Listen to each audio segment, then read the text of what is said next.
Senyekta Manipuri Yaoraklagani Civil Service Exam Singi Exam Center asi Imphal Da Tahanaba Parlamenta Puthoknaba Sem Saduna Leiringai Atenba Mifam Oikibana Puthokpa Ngamhodre Haina Rajya Sabha gi MP Ningthau Sanajawa Leishemba na phongdokre Wafhamasing asi Manipur Press Club ta pangthokpa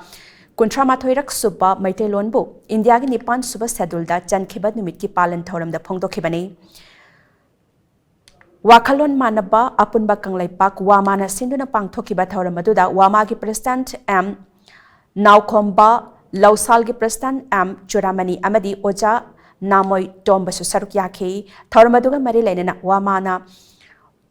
Pangthokiba Maitelonda Saying Ibagi Atoi ahen ta nakiba adugi makok mathang takraba singda saireng sing miyamda pathoki wamagi members sing yauna miyoi kiana saruk yakhiba thoramaduda wamagi secretary general p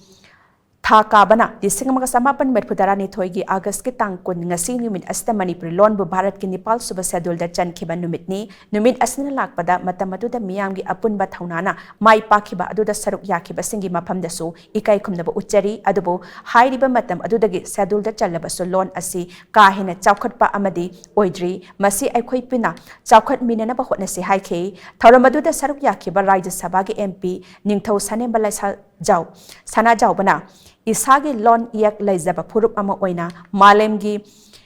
mimangda maning tamna laizaba aduguma makhalgi purup amani hairiba lon asi Bharat ki Nipan suba schedule da Tahanaba Hotnari state asigi miyamna amatta oina thengnakhiba adugi dabak makhoigi mafamda ikai khumnaba uchari adubo hairiba lon asi hena chawkhatnaba aikhoi puna hotnaminasi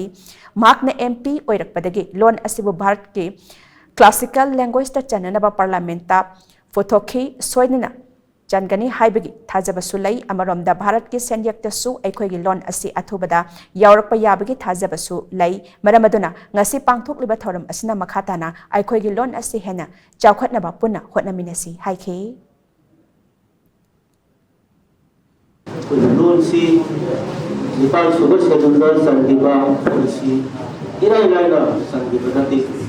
haibigre Aikogi 1980 ga 7 saidagi Adugi mamangde su adum hongi hawda kala hena iho kanhan giba kala hena koigi padegi basi sahi manga taruk mana 1987 saidi ki hawda 1992 sida haiba bilung si Nepal super sekunda bani sangi bani adu hoji phagu sida koigi yuma Bharat Samvidhan ki Nepal super sekunda sali basi loni kunna Manipuri Yaoraklagani Lon Kundani Koisune